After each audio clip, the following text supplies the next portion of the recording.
At last, we have reached the end of the Odyssey, and it has been an Odyssey, I'm sure, for you, the reader, as well, to encounter the ups and downs of Odysseus's life, his travel, his turmoil. But there are still a few more tasks that must be completed. The suitors and all of the unfaithful ones have been taken care of, but Odysseus's journey is not quite over. However, there is a some good that has come out of this. Penelope and Odysseus are going to finally be reunited. She sees Odysseus, and she feels that her eyes are basically deceiving her. And as Odysseus has been the one that has been giving all of the tests for everyone to see their faithfulness, Penelope is going to give her own test just to see if this man because keep in mind, he's been away for 20 years, is he truly the man that he says he is? She remains hesitant, and with her hesitance, Odysseus becomes extremely frustrated.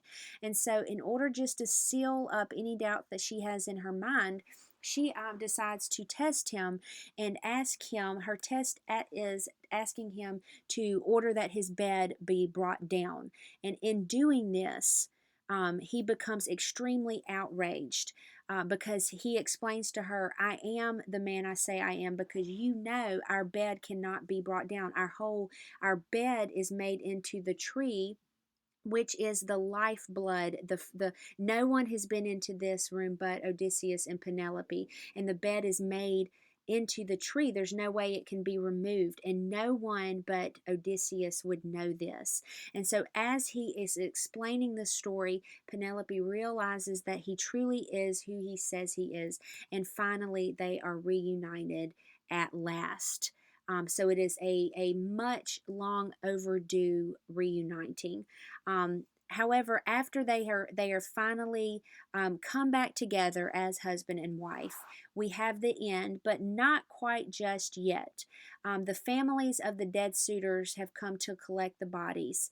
And the actual souls of the suitors have gone to the underworld, and we get one more glimpse of this character, the mentioning of Agamemnon and Achilles, because remember, one of the themes that we had discussed was this theme of fidelity versus infidelity, and comparing the family unit of Odysseus and Penelope and Telemachus to that of um, Agamemnon and Clytemnestra and Orestes. And remember, Clytemnestra and her lover Aegisthus had killed Agamemnon upon his homecoming. So in the underworld, we get one last little bit that Agamemnon is certainly glad for his friend's success, and even envies his future because he hates the way that his life has turned out. He even mentions that Achilles is still remembered in his death, but Agamemnon, there was just a sad ending for him. Um, After that scene, Odysseus journeys to see his father, and again, being a man of what he thinks is cleverness and tests his father Laertes, and basically starts talking about. Laertes does not recognize Odysseus, starts asking him questions, and he sees all of a sudden his father basically just goes crazy, weeping and covering himself with dirt. And Odysseus realizes that this little bit of what he was going to consider playful chiding or taunting has gone too far, and reveals that he is the long lost son. And of course, his father Laertes is overjoyed.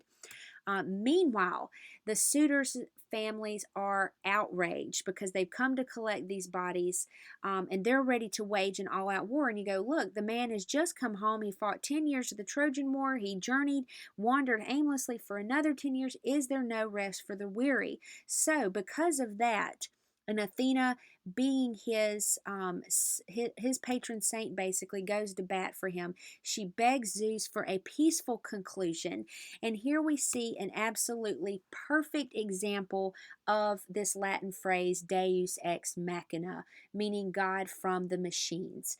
And this is a literary device when there seems to be no good, no peaceful conclusion, no positive outcome.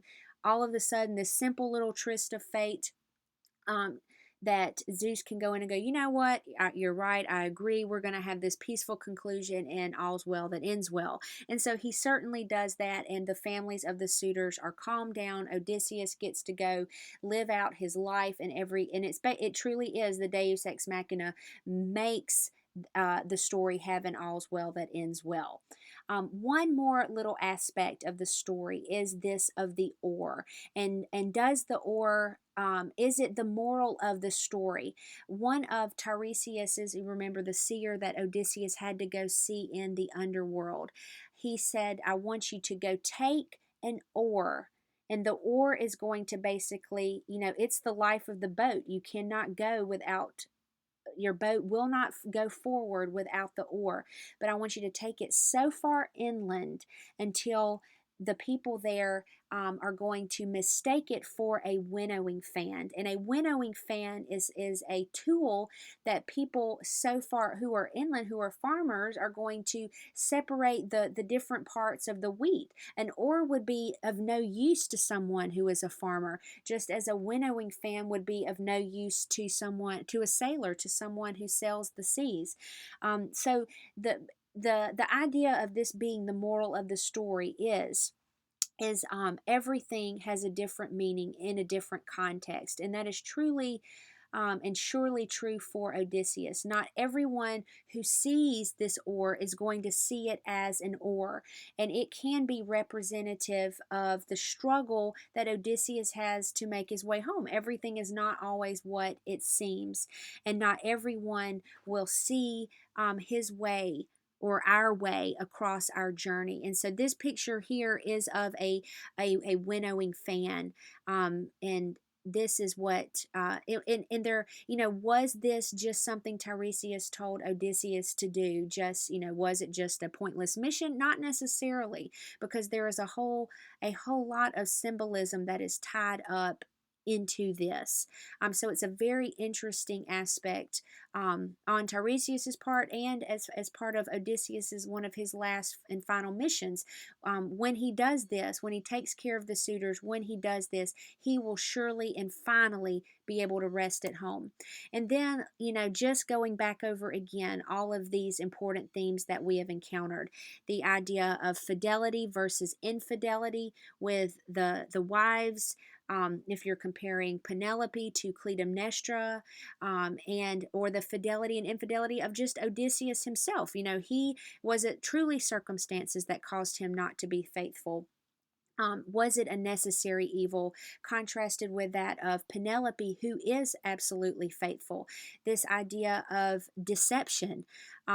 Deception is good, and it can also be negative, but it can also be necessary if it can keep you out of trouble. And then this idea of disguise and delusion, appearance and reality, then testing and cleverness, the keeping with the code of hospitality, and then the loyalty and perseverance. So there are certainly numerous characters and examples from the text that can be plugged in to each of these various themes that run throughout.